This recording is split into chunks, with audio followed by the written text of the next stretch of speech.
ये वाला जो कंप्रेसर है इस पे जब भी स्टार्ट करते हैं यहाँ पे देखिए 7.24 एम्पेयर ले रहा है, मतलब हाई एम्पेयर ले रहा है। ये एक डिफ्रीज का कंप्रेसर है, तो हाई एम्पेयर ले रहा है मतलब कंप्रेसर फेल ऐसा कुछ नहीं है। मतलब ये वाला जो वीडियो है इस पे आज हम CSR चेक कैसे करते हैं वो बताएंगे।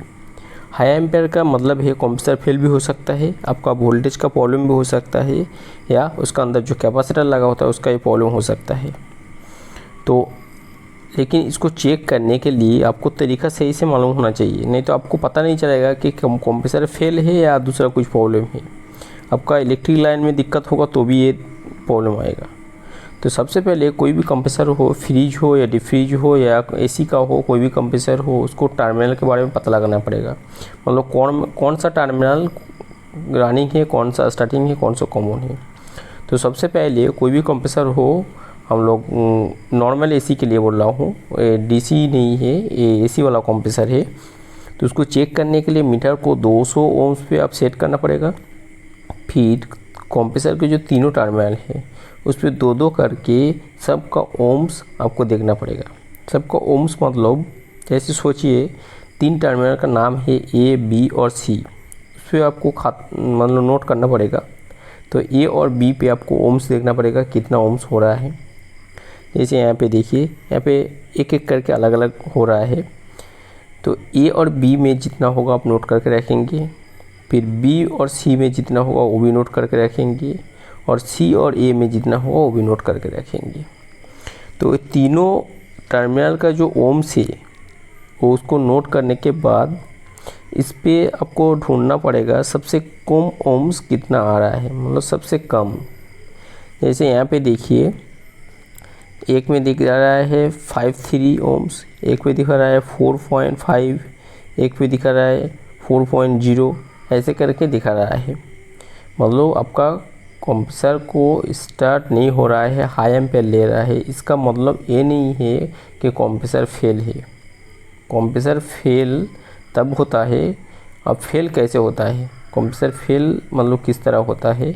एक तो उसका अंदर का जो इंटरनल जो वाइंडिंग है वो ख़राब हो सकता है, या शॉर्ट हो सकता है एक दूसरे के साथ, या उसका जो पिस्टन है वो जाम हो सकता है, इस तरह हो सकता है। ये 3 चीज़ के सिवा और कुछ प्रॉब्लम नहीं हो सकता है उस पर। एक तो उसका जो पिस्टन है, मतलब जो घूमता है उसका रोटर, उसका सट गया होगा या जंग लग गया होगा, कुछ भी प्रॉब्लम होगा। अब नया कंप्रेसर है तो कंप्रेसर फेल नहीं होगा, ऐसा नहीं है। दूसरा, उसका जो वाइंडिंग है वो ख़राब हो सकता है। और तीसरा है आपका जैसे सिस्टम में कुछ प्रॉब्लम है, जैसे वोल्टेज प्रॉब्लम है, उसका कैपेसिटर प्रॉब्लम है। तो ये सब चीज़ पहले तो चेक करना पड़ेगा, उसके बाद ही डाउट होगा तो कंप्रेसर को चेक करेंगे। तो टर्मिनल को चेक करने के लिए तीनों टर्मिनल का A, B और C अलग अलग, मतलब 2-2 बार चेक करेंगे तो 3 बार मिलेगा। तो ओम्स मापने के बाद आपको ढूंढना पड़ेगा सबसे कम ओम्स किस में आ रहा है, मतलब जिस पे सबसे कम उस ओम्स बता रहा है, बाकी जो पड़ा रहेगा। जैसे A और B में सबसे कम ओम्स दिखा रहा है तो पड़ा रहेगा C पड़ा रहेगा, तो जो पड़ा रहेगा वो स्टार्टिंग है। ऐसे भी हो सकता है कि A और C में सबसे कम ओम्स है तो B पड़ा है तो B स्टार्टिंग है। तो स्टार्टिंग निकल गया है, अब आपका रनिंग और कॉमन भी निकल जाएगा।